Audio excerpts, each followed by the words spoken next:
Welcome to the Northeast Kingdom Voice. I'm your host, Scott Wheeler. Today's guest is Senator Russ Ingalls, and he is here to talk about the tour he has been taking of what could amount to being a disaster zone as a result of the recent flooding. Welcome to the show, Russ. Thank you, Scott. Good to see you. I've been following your journey on social media, and it looks like you have been to some pretty challenging spots around the kingdom.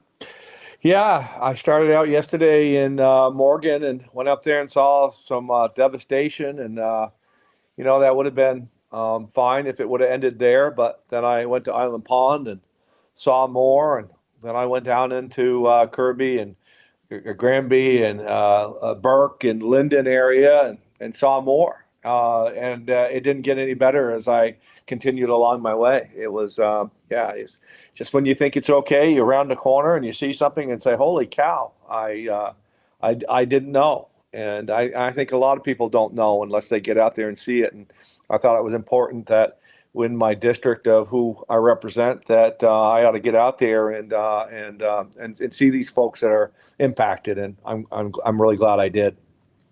If I didn't have social media, I don't think I would fully understand the scope. People like you and other people posting, particularly the drone shots that people are posting. It shows it's like last year. The Northeast Kingdom didn't get hit so hard by the storm a little over a year ago, other than like Hardwick and some sporadic spots.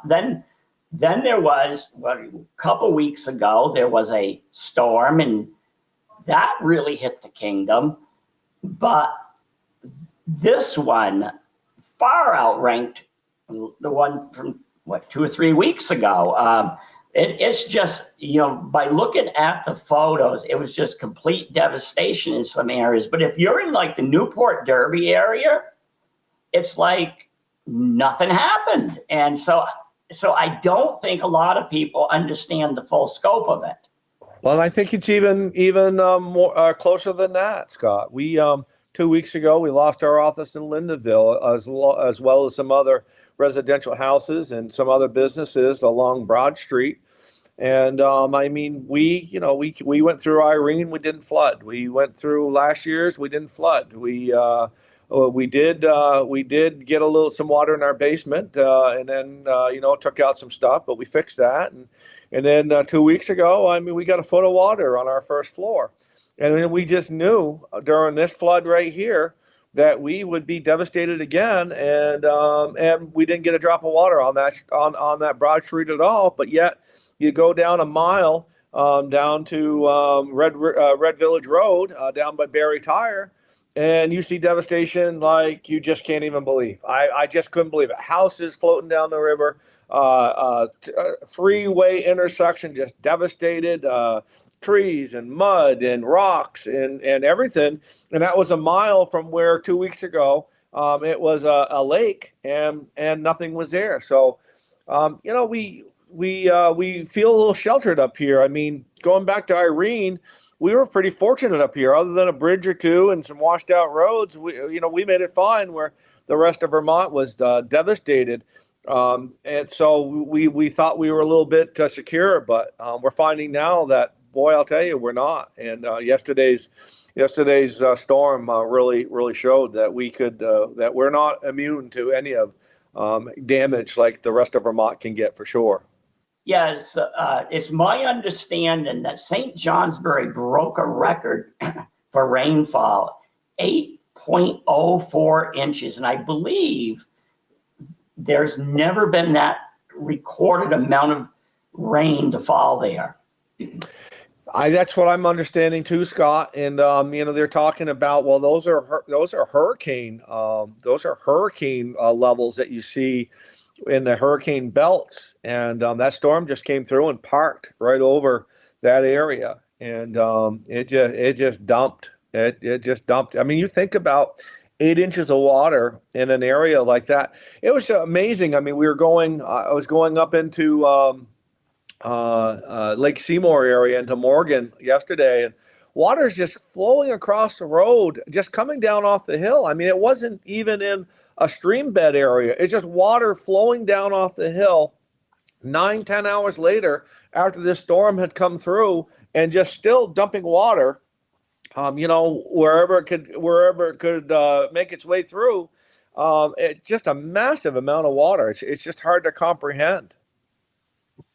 How are the people who've been impacted by it? How are they doing? Well, I think I had a photo with a gentleman yesterday, Roger Webster, right on the Burke Kirby Lindenville line, where his house was half his house was down over the bank into the river, and the rest of his house just isn't. It's just total destruction. And I didn't really want to bother the gentleman, and I had given him my card and made sure that I reached out to him. But I would say shell shocked. I would say shell shocked. I mean, as you know, Scott, being raised in this area, people just don't have the resources. They don't have the insurance. And even if they were to be well enough to have whatever insurance that they wanted, it's never insurance like that. I mean, we are just not used to being conditioned to say, okay, well, you make sure we got flood insurance. I mean, these places that have never flooded in the history of people who have lived right where they were their whole lives, and then to be flooded out. I just think it's just one of those things where it's just disbelief. I was with some folks yesterday, and I was talking to a gentleman, and I said, "What do you guys need?" And he just stopped for a minute. And he said, "Everything. We need everything." So, yeah, I think people are still processing it, and trying to figure out really where it's at. I mean, everywhere I went yesterday, there was generators running, and then you get some folks that are like, "Hey, we're thankful. We're thankful that it wasn't worse." So just in that Vermont Yankee tradition of, well, my neighbors are a lot worse than I am, and I'm thankful that I'm not like what they ended up as. So, just you know how we are, Scott. We're a neighborhood, people who care about our neighbors, and we don't really want to put much attention on ourselves because there's always somebody that's worse off. But in some cases, there's just going to be some people that are going to be financially impacted for a lot of years to come. I don't know what level of dollars that are going to come in that are going to make them whole again. And even like the buyouts that they do. Okay, we're going to buy you out and we're going to relocate you. Well, those take years for those to come. And in the meantime, life goes on. Life marches on. And people are expected to continue. Before the show, I think you mentioned that one of your fellow legislators is up close and personal with this disaster, and he was or is kind of housebound now. Well, he is, and that's Larry Labor, and he's in the Seymour Morgan area. He's a mile back in, and to make it worse, he's got family visiting from all across the country, and they're all up there together. It's walk in, walk out. They're not driving in, they're not driving out. They're stuck there. Well, his family's going to have a story to tell when they get home then. Well, they certainly will, and hopefully they'll come back and visit again sometime. Right. Well, with less rain. And then I think you were saying there's a trooper that can't get out. There's a trooper and his family up on the Williams Road, without mentioning any names and all. And some social media posts have come out, and I know right where they're at. And I know also another legislator, Brian Smith, has a property above that. And there's no. I was there yesterday and got some photos. Starting up that road, up the Toad Pond Road, and yeah, it's devastation. And I guess the further you go up Toad Pond Road, the worse it gets. So there are, and then down in the Lindenville area, you go up through, and all of a sudden you come to this little intersection, and it's completely washed out, 3 roads. and there's a house on the other side, and there's no way for them to get out. Their vehicles are stuck there, and so until and yards and yards and yards of gravel needed to repair that. But not only that, the infrastructure, you just don't. If you want to get reimbursed, from the FEMA, you got to do it in the right way. So you're not just throwing gravel in there just so they can get out. You've got to replace that infrastructure in such a way to where they'll reimburse. So yeah, those folks are stuck there for a little bit. So what committee what committee are you on? Well, I'm the chair of Senate Institutions, which is all the government buildings in the state of Vermont. And so we certainly have spent a lot of time on flooding. I had 21 buildings within the site of the State House that we have dealt with, got going and such. And of course, everywhere else across the state. I mean, if there's a court, it doesn't matter. I mean, I think there's over 700 buildings that are under our purview in our committee. And I'm also on transportation. And so I was out there with the V-Trans folks yesterday, thanking them for what they were doing and being out there in those dangerous situations. And we were in a situation yesterday when we were out to Lake Seymour, and they were working on getting the road. And I was there, and they got a call over the radio. They had a medical emergency, and was there any way that they could get a vehicle through the spot that they were trying to repair? So that they could get that person with the ambulance waiting on the other side. And sure enough, they just went like no other, and got that road passable in 10 minutes. I mean, not the proper repair at all, but they got that vehicle through. The ambulance met them on the other side. I took a picture of the ambulance. I did not, out of courtesy and respect and privacy, take any photos, but there was certainly a gentleman in distress that had been hurt and with a head injury.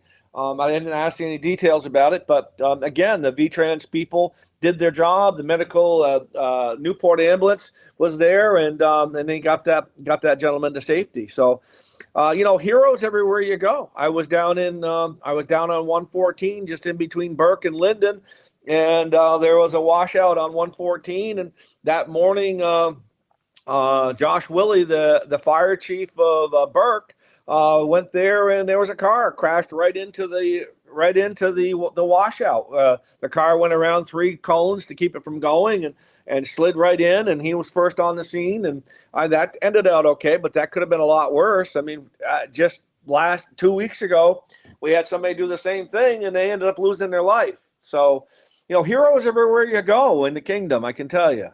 And then I've noticed on Facebook and other forms of social media, people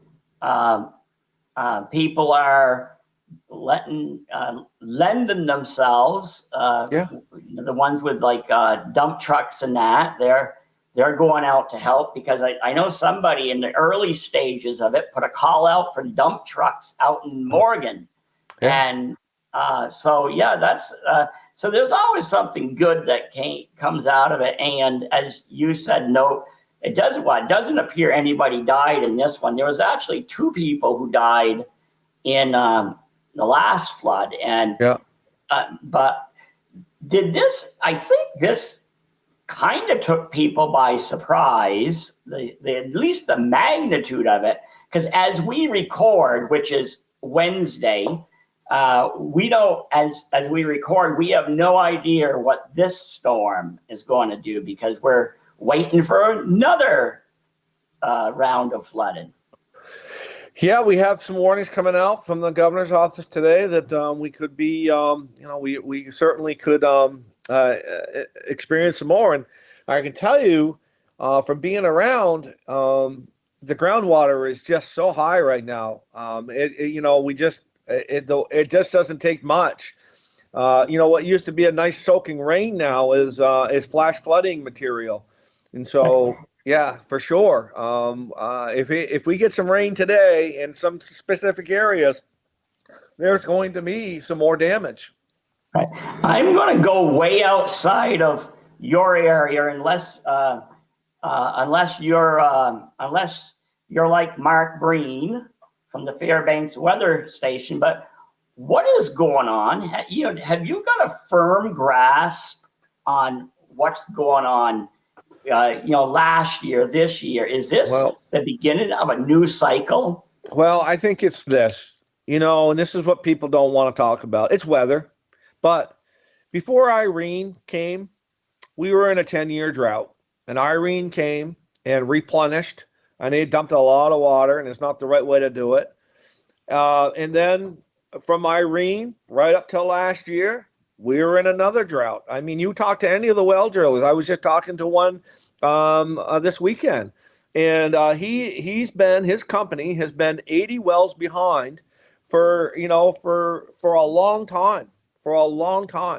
And so, I mean, before Irene, we were in a drought. After Irene, we were in a drought. And then, the rains came. And, I think it's nature dumping water where it needs to be. And I think it's time to dump it elsewhere, to be honest with you. Yeah. So, Neil, what can you do, you and other legislators do, and the state government in general to help these people? Because I'm sure there's a lot going on right now, but a lot of good things going on. But what do you think the state can do? Well, I think the state's done a really nice job on a couple things. One is in my district, it's really, really hard to get anybody to ask for help. I tell my constituents all the time, listen, you're very hard to represent because you never ask for anything.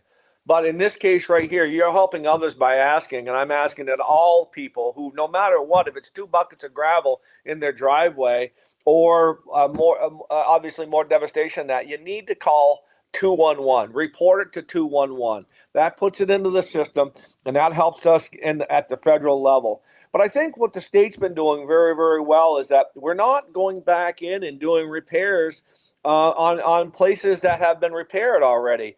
You go down, as you said, you go down on Route 4 down through, leaving White River and headed over towards Rutland.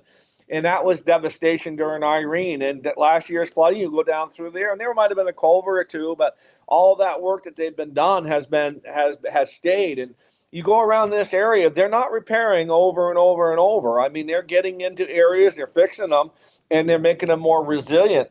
So I'm pretty, I've been very, very happy with what we're seeing is that, how the state's fixing things. Of course, I'm on transportation. I'm very well aware of that.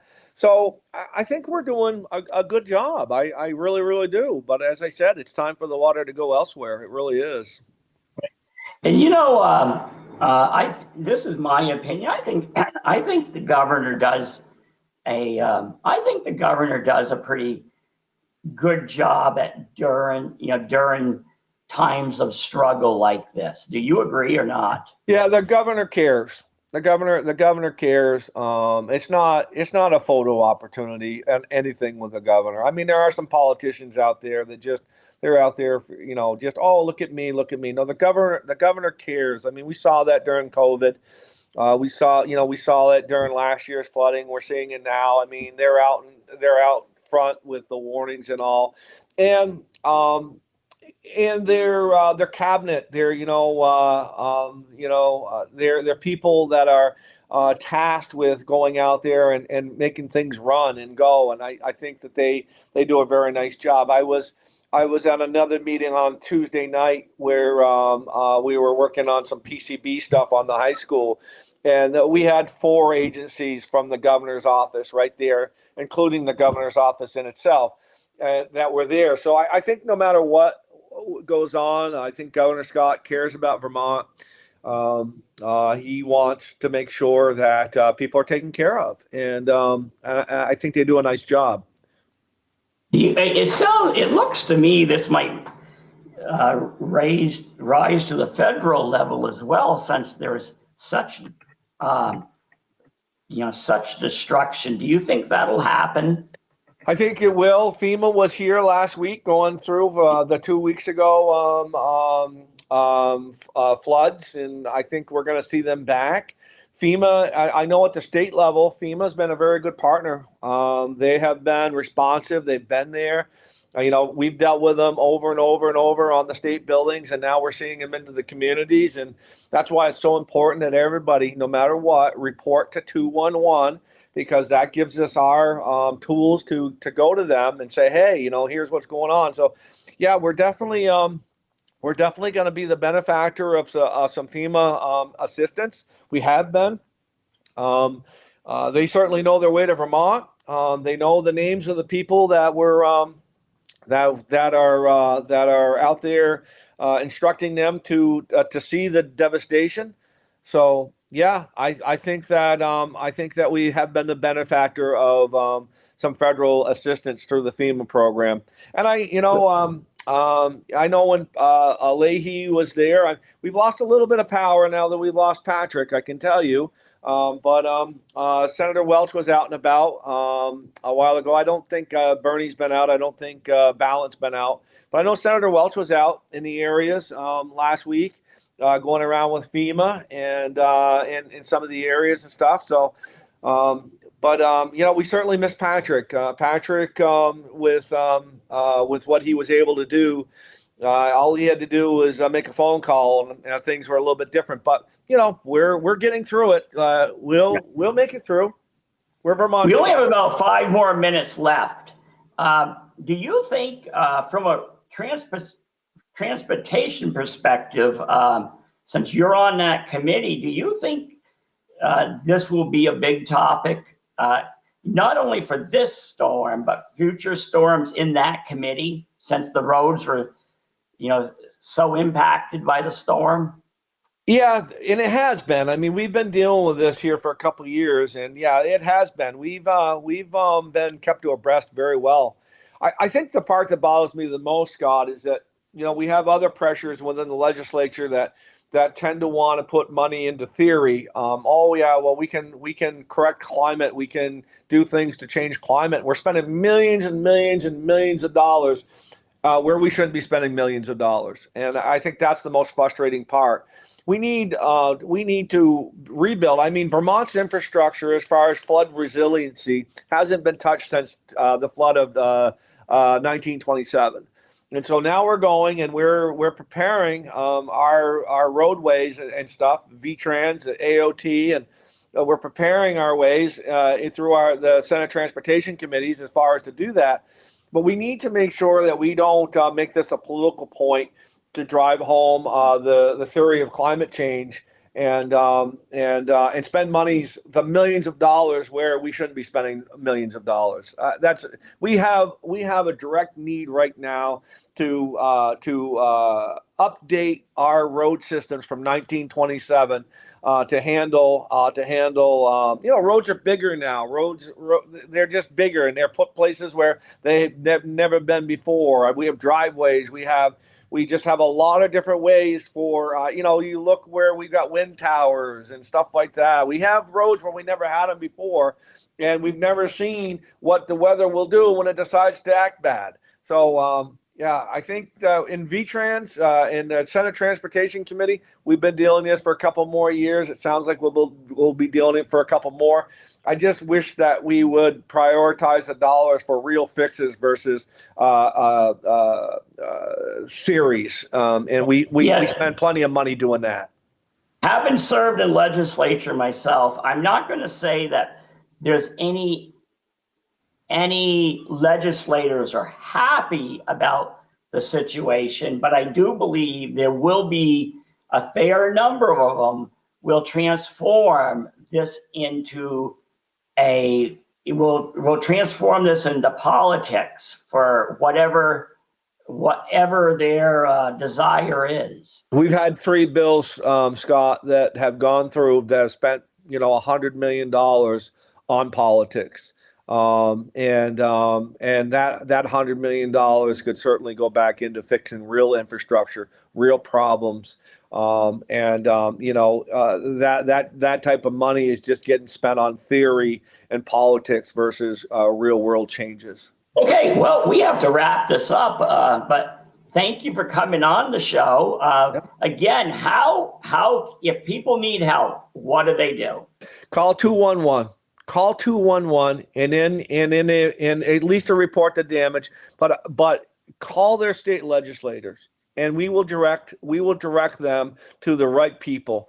Don't get frustrated trying to solve this yourself. You're not, the people aren't used to that. You've elected your legislators to be leaders in your community. Call your legislators, and we will direct you to the right response.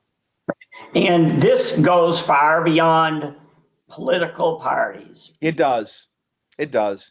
We're there. We are there. We should be there. I know that I'm there to help my communities. And if you're not in my community, I get calls all the time from other communities because I've been, it sounds self-serving, and I apologize for that, but you gotta tell it the way it is. I get calls from all parts of the state, and I help. And that's what all legislators should be doing.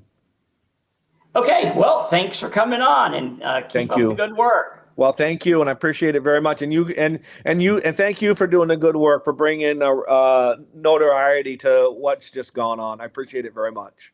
Thank you, and thank you to the viewers for tuning in to another segment of the Northeast Kingdom Voice.